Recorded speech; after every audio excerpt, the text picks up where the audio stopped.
दुर्योधन को क्यों मिला स्वर्ग। महर्षि वेद व्यास द्वारा रचित ग्रंथ महाभारत का हर किरदार, हर घटना अपने आप में एक खुली किताब की तरह है, जिसमें झांककर आज का इंसान अपने जीवन की किसी भी कश्मकश का हल निकाल सकता है। भगवान श्री कृष्ण के मुखारविंद से गीता के रूप में निकलने वाला हर शब्द इस जीवन रूपी अथाह समुद्र की गहराई जानने में मनुष्य की सहायता करता है। मगर जिस तरह एक सिक्के के दो पहलू होते हैं, उसी प्रकार एक तरफ से खुली किताब नजर आने वाला यह विशाल ग्रंथ कई रहस्यों और अनकही कथाओं को भी समेटे हुए है। पांडवों की स्वर्ग यात्रा भी एक ऐसी ही कथा है। 18 दिनों तक चचेरे भाइयों और भारत के तत्कालीन महाराजाओं के बीच कुरुक्षेत्र की रणभूमि में अनवरत रूप से चल रहा भीषण युद्ध आखिरकार धृतराष्ट्र के सबसे बड़े बेटे दुर्योधन की वीरगति के साथ ही खत्म हो गया था। पितामह भीष्म, आचार्य द्रोण, महारथी कर्ण और वीर अभिमन्यु सहित लाखों निरपराध सैनिकों के खून से लथपथ इस युद्ध को संसार के इतिहास का सबसे बड़ा युद्ध माना जाता है। इस युद्ध के बाद अपने 100 पुत्रों के शवों पर आंसू बहाने वाले धृतराष्ट्र और गांधारी को राजमहल के ऐशो आराम रास नहीं आए। सभी सुख सुविधाओं के बावजूद भी उन्हें राजमहल की चारदीवारी में अकेलापन महसूस होने लगा था, और इसी अकेलेपन को दूर करने के लिए इस दंपति ने राजमहल छोड़ दिया और अपने जीवन के आखिरी पलों तक वन में निवास किया। दूसरी तरफ भगवान श्री कृष्ण का यदुवंश भी श्राप के प्रभाव से धीरे धीरे खत्म हो गया, जिसके चलते श्री कृष्ण भी पांव में एक तीर लगने के बहाने अपनी लीला समाप्त कर चले गए। इसी बीच इंद्रप्रस्थ और हस्तिनापुर के नए सम्राट युधिष्ठिर ने भी अपने राज्य के विस्तार हेतु अश्वमेध यज्ञ करवाया और अपने भाइयों के साथ आनंदमय राजसी जीवन बिता रहे थे। मगर लगभग 36 साल राजसी जीवन बिताने के बाद पांडवों को भी यह आभास होने लगा था कि धरती पर उनका काम भी पूर्ण हो गया है और अब पृथ्वीलोक छोड़ने का समय आ गया है। युयुत्सु को संपूर्ण राज्य की देखभाल का जिम्मा सौंपने के बाद पांडवों ने अभिमन्यु के पुत्र परीक्षित को हस्तिनापुर का नया सम्राट घोषित किया और सुभद्रा को सबके लालन पालन की जिम्मेदारी देने के बाद महर्षि वेदव्यास से आज्ञा लेकर पांचों पांडव द्रौपदी सहित परलोक गमन की यात्रा पर चल पड़े। अर्जुन ने लोभावश अपने गांडीव धनुष और तरकश का त्याग नहीं किया था और इसीलिए पांचों पांडव कई नदियों, पहाड़ों और समुद्रों की यात्रा करते हुए लाल सागर पहुँचे तो वहाँ अग्निदेव प्रकट हुए और उन्होंने अर्जुन से गांडीव आदि का त्याग करने के लिए कहा, क्योंकि उनका कार्य भी तब तक पूर्ण हो चुका था। अग्निदेव को गांडीव और तरकश देने के बाद पांडव अपने मार्ग में आगे बढ़े, जहां एक कुत्ता भी उनके साथ साथ चलने लगा था। उत्तर दिशा से पृथ्वी की परिक्रमा करने के बाद केदारनाथ में पांडवों को भगवान शिव के दर्शन हुए, जिन्होंने उनके लिए स्वर्ग का मार्ग प्रशस्त कर आगे जाने की आज्ञा दी। बालू से भरे समुद्र को पार करने के बाद पांडवों ने सुमेरु पर्वत के दर्शन किए और अपनी यात्रा में आगे बढ़ गए। बद्रीनाथ के पास सरस्वती नदी को पार करना द्रौपदी के लिए कठिन था और इसीलिए भीम ने एक शिला को नदी के बीचों बीच डाल दिया, जिस पर चलकर द्रौपदी ने सरस्वती नदी को पार किया था। कहा जाता है कि मान गांव में सरस्वती नदी के उद्गम स्थल पर आज भी वह चट्टान मौजूद है, जिसे वर्तमान में भीम पुल के नाम से जाना जाता है। थोड़ी दूर चलने के बाद द्रौपदी एक जगह पर लड़खड़ाते हुए धरती पर गिर गई, जिसे देखकर भीम ने युधिष्ठिर से पूछा कि द्रौपदी ने आज तक कोई पाप नहीं किया, फिर क्यों उसके साथ ऐसा हुआ। इसके जवाब में युधिष्ठिर ने भीम से कहा कि द्रौपदी हम पांचों भाइयों में से सबसे ज्यादा प्यार अर्जुन से करती थी और पक्षपात के चलते वो यात्रा के बीच में ही लड़खड़ाकर गिर गई है। ये कहकर युधिष्ठिर ने द्रौपदी को देखे बिना अपनी यात्रा जारी रखी, जिसमें उनके साथ 4 भाई और वो कुत्ता भी चलने लगा। थोड़ी देर चलने के बाद सहदेव भी लड़खड़ा कर गिर गए और अपने प्राण त्याग दिए।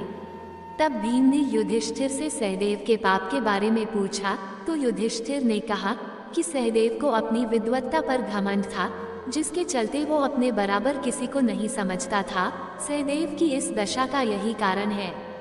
इसके बाद नकुल भी अपनी यात्रा पूर्ण नहीं कर पाए और बीच रास्ते में गिर गए।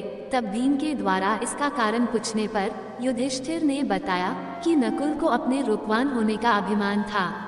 नकुल के बाद धनुर्धर अर्जुन भी गिर पड़े, जिसका कारण बताते हुए युधिष्ठिर ने कहा कि अर्जुन को अपने पराक्रम और युद्ध कौशल पर अभिमान था और उसने कहा था कि वह एक ही दिन में अपने शत्रुओं का अंत कर देगा, लेकिन ऐसा नहीं हुआ और यही कारण है कि उसको इस तरह की गति प्राप्त हुई है।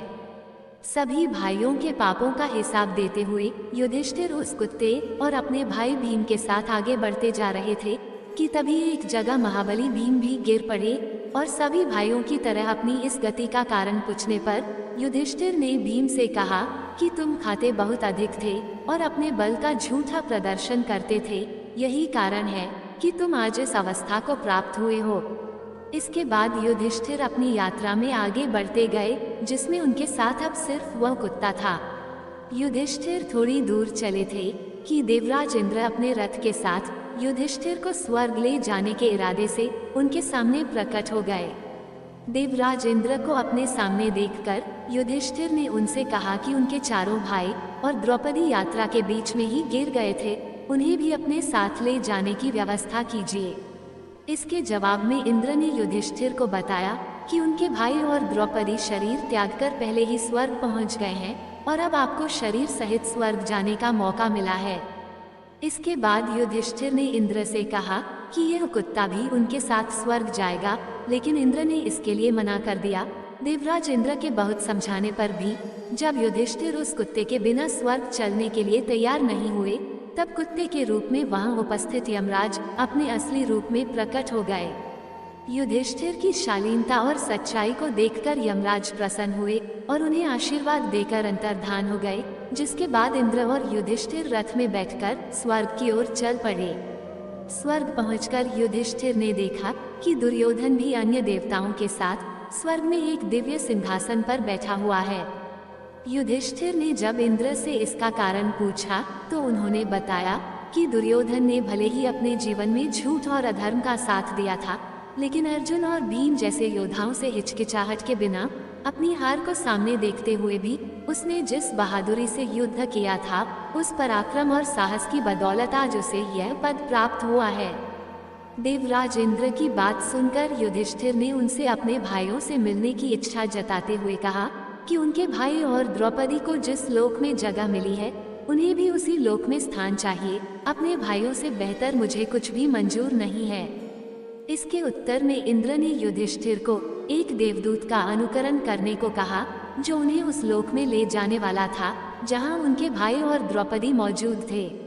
देवदूत के साथ चलते चलते युधिष्ठिर एक ऐसे मार्ग पर पहुंच गए जहां बहुत अंधेरा था और चारों तरफ से बदबू आ रही थी। ऊपर गिद्ध मंडरा रहे थे और उनके आसपास मुर्दे पड़े हुए थे। रास्ते की मुश्किलों से तंग आकर युधिष्ठिर ने देवदूत से पूछा कि उन्हें इस मार्ग पर आगे और कितनी दूर चलना है।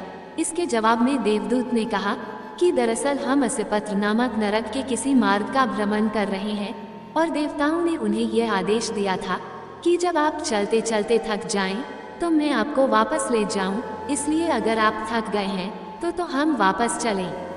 युधिष्ठिर ने देवदूत की बात मानते हुए जैसे ही वापस जाने के लिए कदम बढ़ाए कि तभी उन्हें दुखी लोगों की आवाजें सुनाई दी, जो युधिष्ठिर को रुकने का आग्रह कर रही थी।